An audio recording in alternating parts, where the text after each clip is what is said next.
Louisville Slugger has been making bats for professional baseball players for over 130 years. And with his team in Cincinnati on a recent road trip, Dodger outfielder Jock Pederson makes the 100-mile drive to the company's headquarters to observe that process firsthand. Get that smell of wood? Yeah. So these are the billets? Yeah, these are the billets. These are ash. You can tell by the long grain. Some of these might very well end up being your bats. When I first walked in the factory, it was cool. You know, they had them drying out. They had the different densities. They already had it like weighed out for like what billet would go for each model. Can you tell like what ones are going to be good grains and what ones are going to be like, you know what I mean? How like basically what happens is when it comes in here, it's already graded into like professional retail. Really? We always love it when Major League players come visit us at Louisville Slugger. It gives us an opportunity to show them exactly how we make their bats. They're usually very surprised at all of the hands-on action that it takes to create a Major League player's bat. So this is where we turn your bats. This is the CNC lathe, computer numeric control lathe. It takes it about 30 to 40 seconds to turn this billet, which is 37 inches long and 3 inches in diameter, into the shape of your bat. It's a very scientific process, much more scientific than most people realize, you know, to get to the finished product the way you want it when you step into the batter's box. Right now we are at our burn branding station. On your ash bats, you often will get the burn brand logo the old school way. The cool thing about this is we showed you the CNC technology, which is 2018 technology. The burn brand technology goes back over 100 years.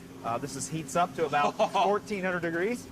Pretty sweet, huh? And so the initial burn is on there, and it'll go through the sander and sand that down and take that scorch off of there. And this is how we do it. Ooh, it smells you know so how this good. is done. It smells great, doesn't it? Oh, so sick. I never understood how much work goes into making a bat. It's very much an assembly line to the finished product. Everyone is really good at what they're doing, and I think that's why they continue to produce a super consistent bat for such a long time.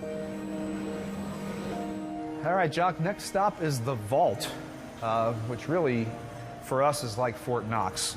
It's where we keep the over 4,000 turning models that we've made in our 134-year history. Are these all the bats ever made? So these were either actual game-used, approved bats that the players used, or a model that they made that they had their hands on, and they approved that this is the one that they wanted them to use to make their particular bat.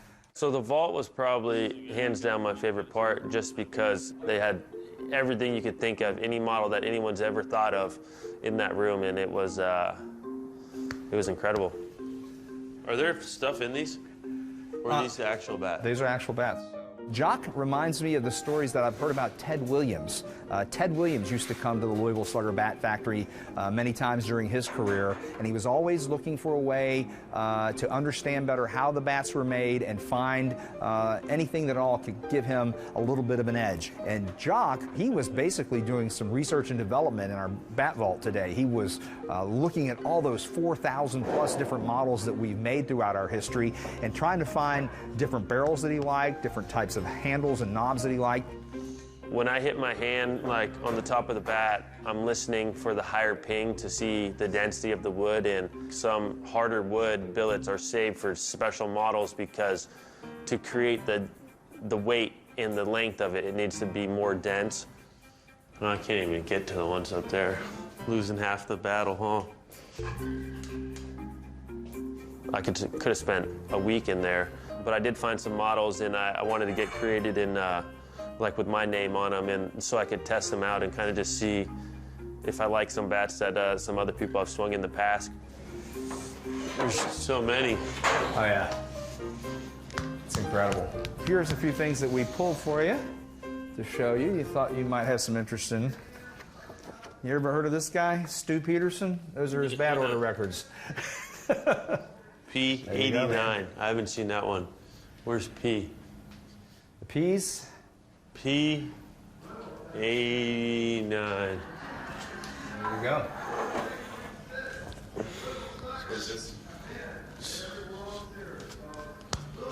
I don't like it, Dad. Sorry. With a team back in LA the following week for the season's final homestand, the bats Pederson ordered in Louisville have arrived at Dodger Stadium. This is one of the bats I got from Louisville. I picked it up and it felt good, and it had a shiny red barrel, and I've never really swung a red bat. So with the hitting coaches, I mess around and I call it Red Rocket. Pederson's affinity for his new red bat grows after his first plate appearance in Game 2 against the Padres. Drilled down the right field line. Gone! Leadoff home run for Jock Pederson. 24th of the year. My confidence is as high as it's ever been with Jock, and he's really grown these last couple of years. And just for it to kind of play out like it is, and he's having his best offensive year, you know, all around, and it's fun to watch. It's a deep down the left field line, and he has hit it out. The Dodgers have hit more home runs this year than ever before. The Dodgers improved their record to 86-69, and now 7 games remain.